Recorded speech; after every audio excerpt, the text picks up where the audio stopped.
세계 민담 이야기 이집트 편.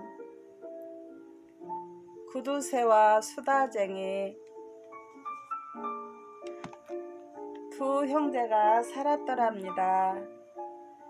형은 이름이 사오였고 동생은 라오였습니다. 어느 날 사오가 동생 라오를 찾아가서 이렇게 말했어요. 아오야, 내일 갚아줄 테니 이 형에게 한 돈만 빌려주겠니? 약속은 꼭 지키마. 형의 말을 듣고 라오가 물었습니다. 어디에 쓰시게요? 난 지금 빈털털이에요. 호주머니를 뒤져보았자 먼지만 날 따름이에요. 그럴 리가 있겠냐? 제발 내 이렇게 사정한다. 선지자의 이름으로, 성인의 이름으로. 좋아요. 그럼 빌려드릴 테니 내일 꼭 갚아야 해요. 그러마 구두쇠 형님 사오는 돈을 받아가지고 집으로 돌아갔습니다. 수다쟁이 아오 라오는 집 안에 앉아 곰곰이 생각했습니다. 구두쇠 형님에게 한돈을 빌려주고 말았다. 그렇지만 그 양반이 내일 갚을지 않을지 어떻게 알랴? 이러고 앉아있을 수는 없다. 당장 뒤쫓아가서 돈을 도로 내놓으시라고 해야겠다. 그는 허둥지둥 형님의 집으로 내달렸습니다.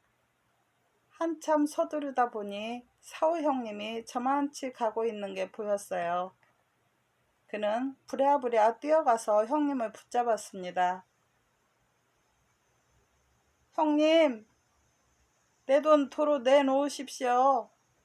아니 뭐라고? 너의 돈은 내일까지 쓰기로 했지 않느냐? 그 말을 어떻게 믿어요? 약속은 약속이다. 안 돼요. 그 돈 이리 내놓으세요. 두 사람은 내놓으라, 못 내놓겠다 하며 실랑이를 벌였습니다. 좋다. 그렇다면 우리 싸우지 말고 이렇게 하자. 구두쇠 형님이 아오에게 제안을 했습니다. 어떻게요? 너가 죽은 척하고 있을 테니 너가 곡소리를 좀 읊어라. 이렇게 말이다.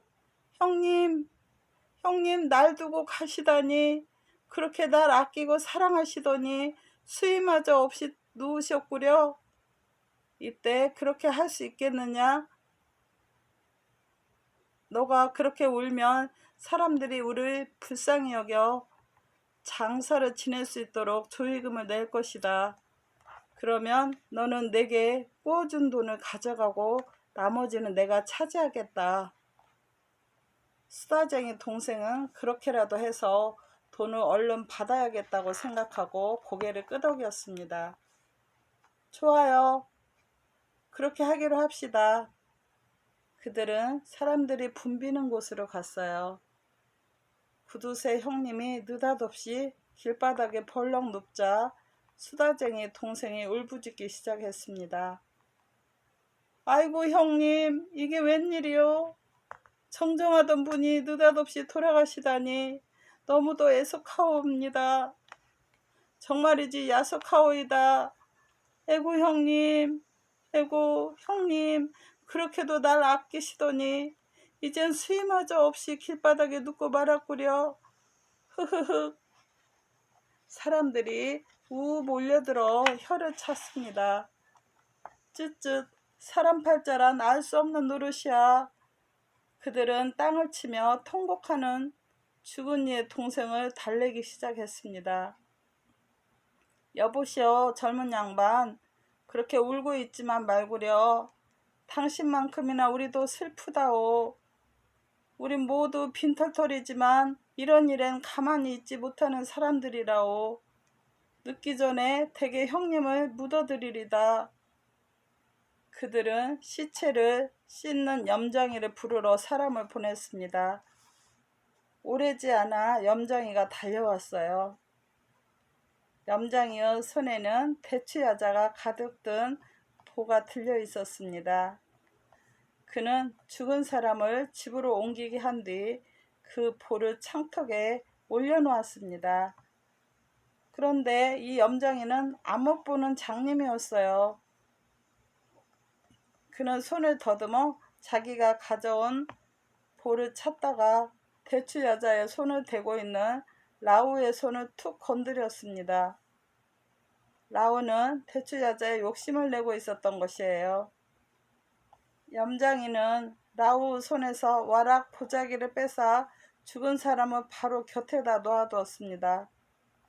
그런데 염장이가 잠깐 자리를 비운 사이 터무니없는 일이 벌어졌어요.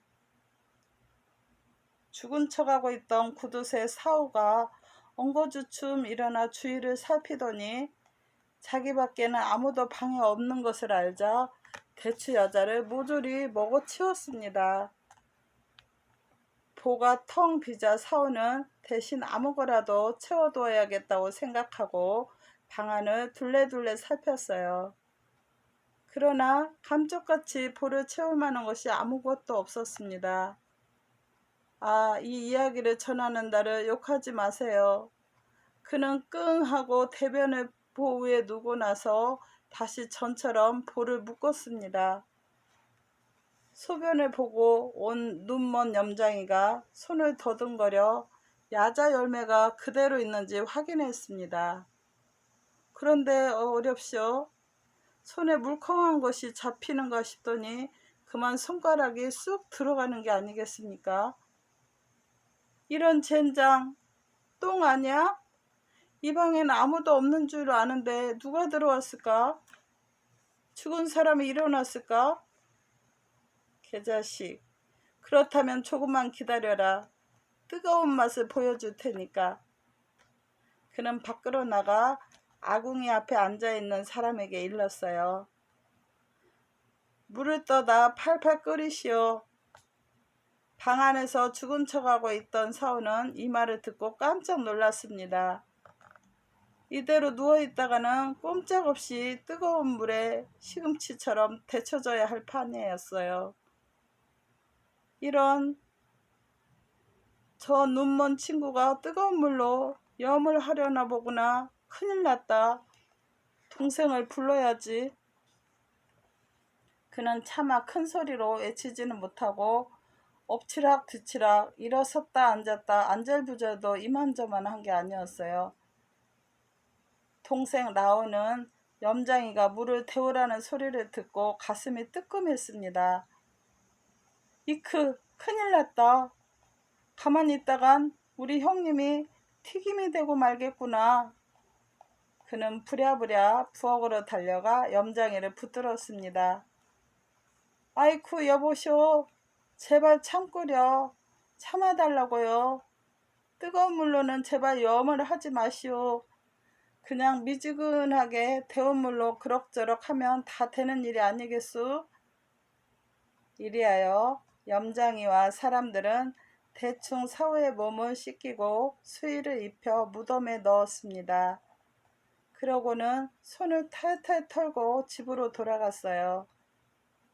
돈을 주기는커녕 하마터면 형님을 튀김으로 만들어버릴 뻔했던 동생 라오는 한 구석에 몸을 숨기고 있었습니다.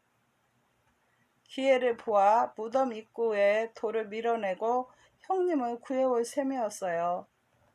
그런데 밤이 되자 99명의 도둑들이 훔쳐온 물건을 가지고 사후의 무덤으로 왔습니다. 그들은 서둘러 무덤을 파헤쳤어요. 그런 뒤에 무덤으로 들어가서 훔쳐온 물건들을 나눠 가졌습니다.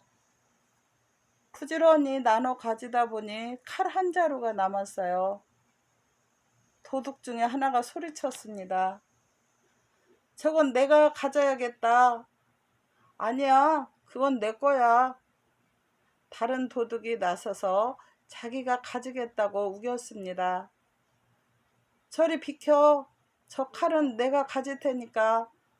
또 다른 도둑이 나섰어요. 도둑들이 칼을 서로 차지하겠다고 우기자 도둑 두목이 나섰습니다. 모두 물러서라. 저 칼은 단칼에 이 시체를 베어버리는 사람이 갖기로 하자. 좋습니다. 도둑들은 맞장구를 쳤습니다. 이 말을 들은 사원은 기절초풍을 할 정도로 놀랐습니다. 이제 이대로 있다가는 정말 꼼짝없이 도둑들의 칼에 난도질 당하고 말 것임에 틀림이 없었어요. 첫 번째 도둑이 칼을 집어들고 냅다 내리치려 하는데 시체가 버럭 소리를 질렀습니다. 멈춰라! 그러자 그 도둑은 화들짝 놀라 그만 까무러칠 뻔했어요.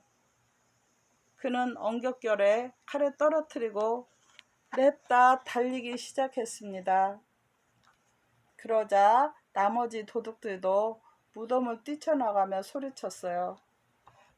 죽은 사람이 살아났다. 달아나자.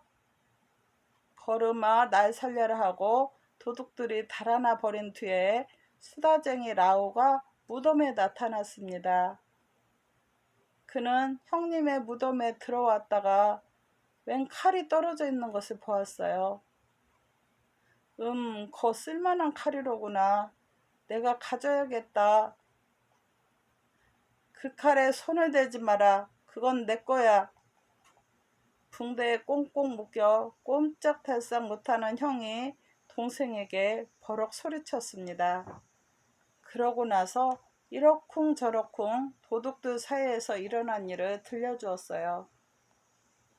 그렇더라도 이건 내 것 아니겠수? 먼저 주운 사람이 나니까요. 안 돼.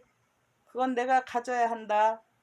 두 사람이 옥신각신하고 있을 때 한참 달아나고 있던 도둑 두목이 발을 멈췄습니다. 가만, 무덤으로 돌아가서 사정이 어떻게 되었나 알아보자. 가서 우리가 놔두고 온 물건들을 가져와야 하지 않겠어?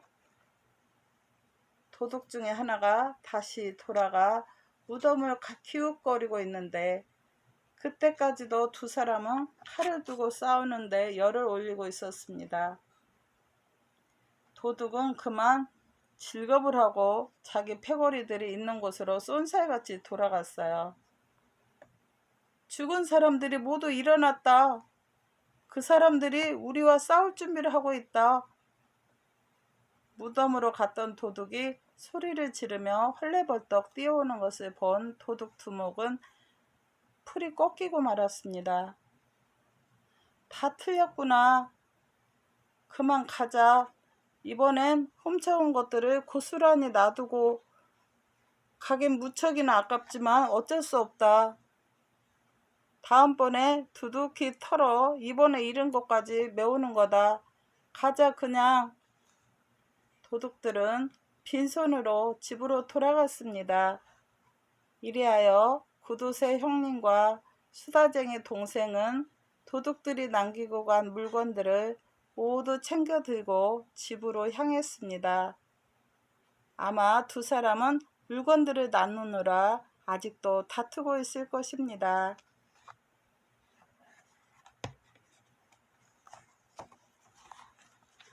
새 강도와 엘키드르.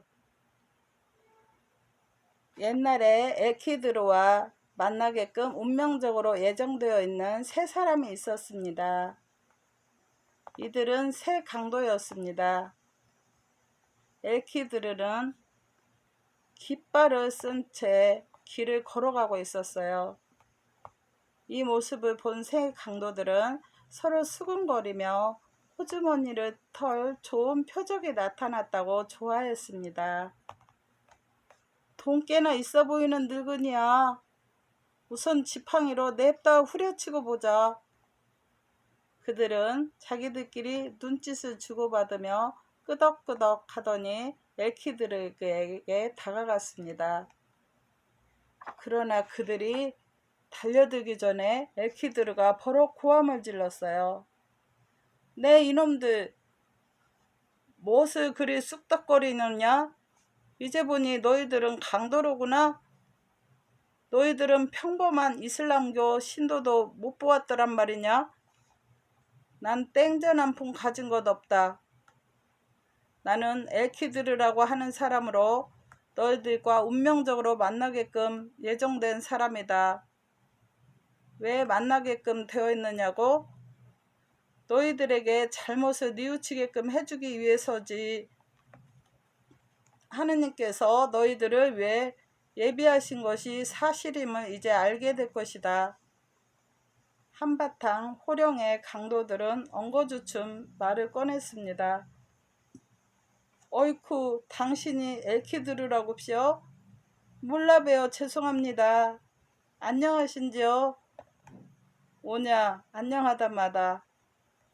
그러자 강도들 중에 하나가 시큰둥하니 토라지더니 생뚱맞게 말했어요. 그러시다면 저에게 돈이나 좀 두둑히 주시지요. 인생을 즐기면서 부지런히 한번 살아보게 말입니다. 어때? 그래 줄 수 있나요? 난 꼭 커다란 만물상을 운영하는 상인이 되고 싶어요. 그러자 엘키드르가 그에게 대답했어요. 넌 돈을 갖고 싶으냐? 옛다. 여기 한 푼 있다. 고맙수. 그걸 가지고 가서 미천으로 삼아 한몫 단단히 벌어보아라. 그 강도는 돈을 받아 가지고서는 쏜살같이 사라져 버렸습니다. 두 번째 강도가 말했어요. 전 박학다식한 학자가 되는 게 소원이오시다. 그러냐? 그렇다면 입을 벌려라. 사내가 아 하고 입을 벌리자 엘키드르가 텟 침을 뱉어 넣었습니다. 그러자 사내는 거룩한 코란의 구절만을 달달 웃게 되었습니다.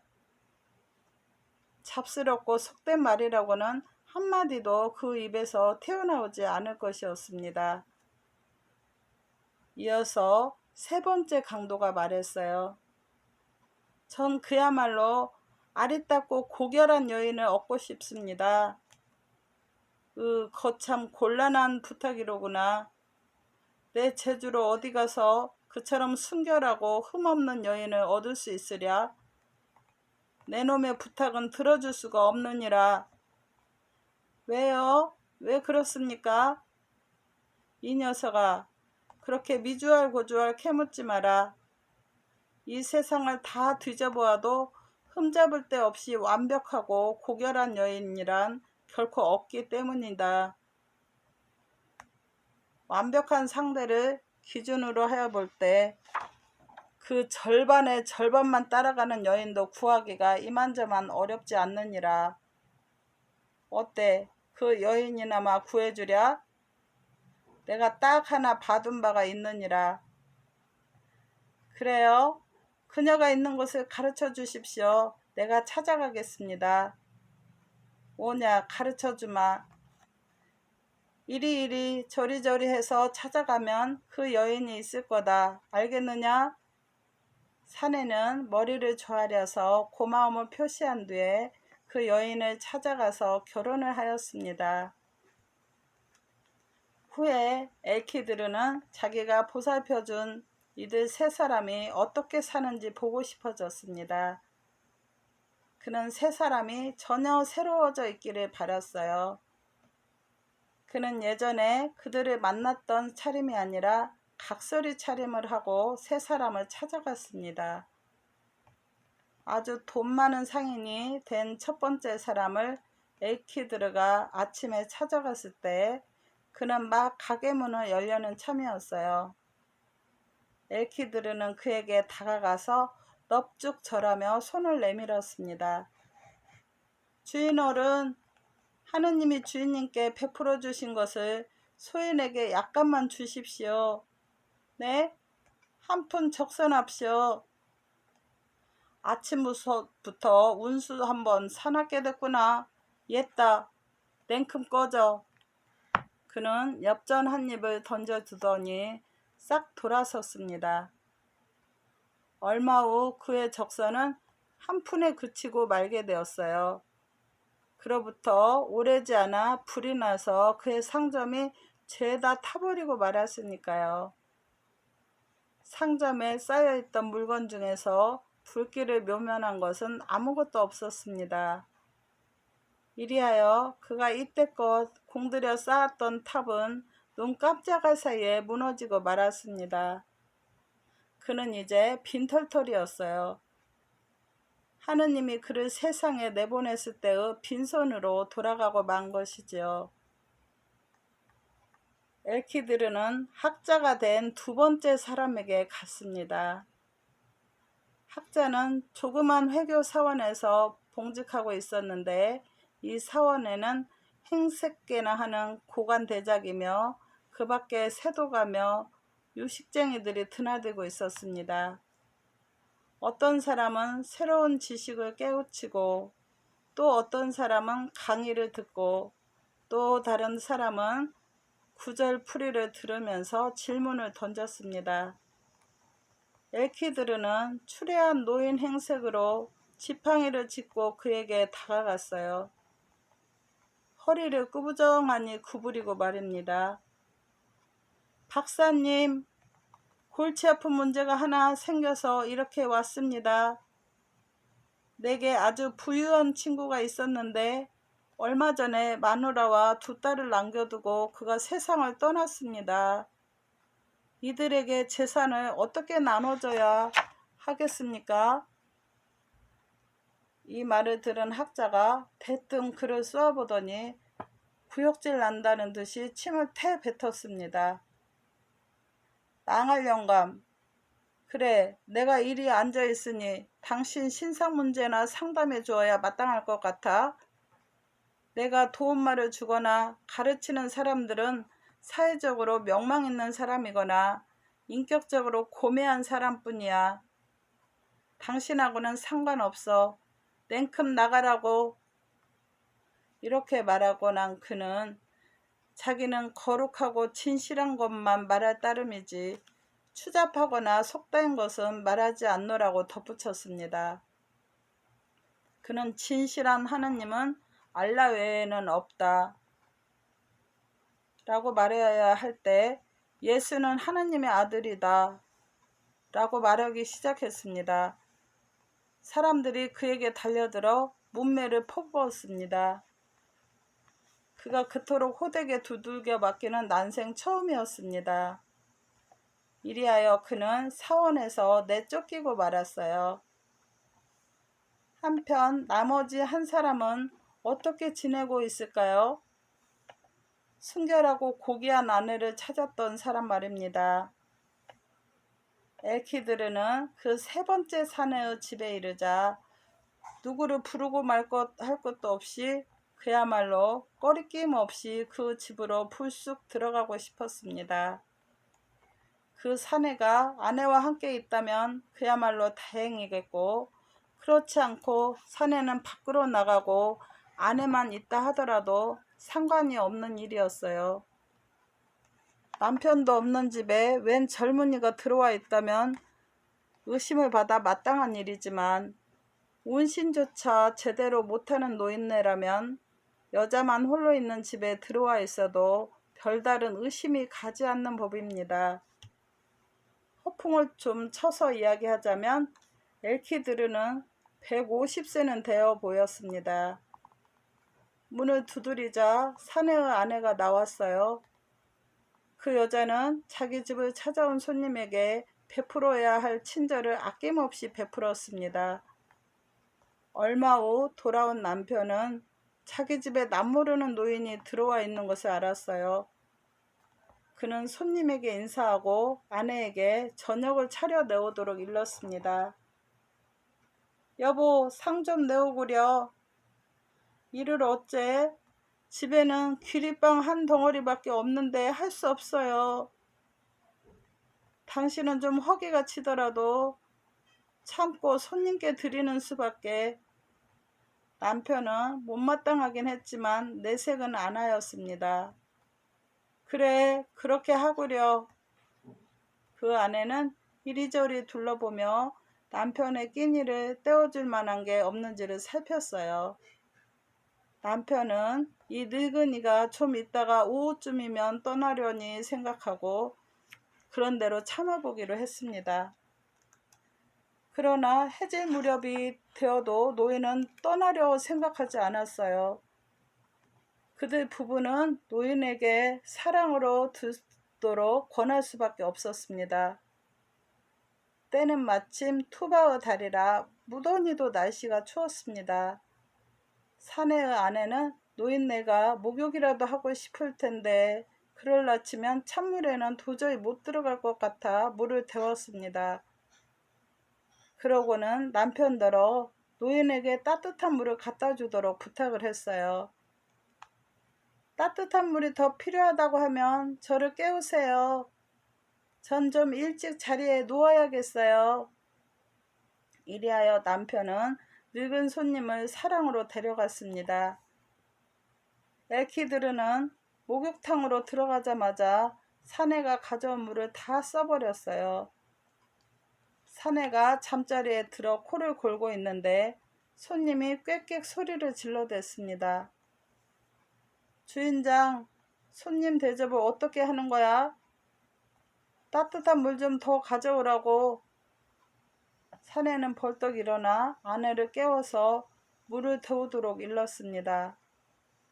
그러고는 따뜻한 물을 가지고 노인에게 달려갔어요. 그러나 그 물도 오래가지 못했습니다.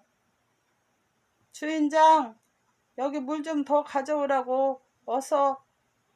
사내는 다시 꾸벅꾸벅 졸다가 노인의 고함 소리를 듣자 불이 나게 따뜻한 물을 가지고 달려갔습니다. 그리고 다시 돌아와 막 잠을 자려고 했는데 손님이 또 부르는 소리가 났습니다. 주인장, 일어나. 여기 따뜻한 물 좀 더 가져와. 따뜻한 물을 더 갖다 준 것이 한두 번이 아니고 벌써 3번째라는 것을 생각한 남편은 마구 투덜대기 시작했어요. 저런 노망한 영감탱이가 있나? 죽으려고 환장했나? 냉큼 내쫓아버려야겠어. 그러자 아내가 남편을 말렸어요. 정작 물을 데워야 하는 사람은 당신이 아니라 나잖아요. 그런데 왜 당신이 그리 역정을 내시는가요? 저분은 우리 집에 든 손님이잖아요. 그려 임자 말이 맞아. 하룻밤만 꾹 참기로 하지. 그러나 하루로 끝날 일이 아니었어요. 이튿날 그가 밖에서 일을 마치고 돌아왔을 때도 노인은 가지 않고 질기게 남아 있었습니다. 이런 빌어먹을, 저 영감 때문에 물시중 드느라 꼬박 밤을 새웠잖아. 하루 종일 일하느라 시달렸는데 오늘 밤에 또다시 그래줄 수는 없어. 사내는 노인이 어젯밤처럼 나오면 당장 내쫓아 버려야겠다고 단단히 벌렀습니다. 한편 엘키드르는 이와 전혀 다른 생각을 가지고 있었어요. 그는 어젯밤 14차례나 집주인을 깨웠는데 오늘 밤에도 꼭 그만큼 다시 그를 깨워줘야겠다고 작정했습니다. 그는 주인이 잠들 만한 때면 물을 가져오라고 호통을 쳤어요. 주인장 자나? 여기 따뜻한 물 좀 더 갖다 줘야겠네. 어서.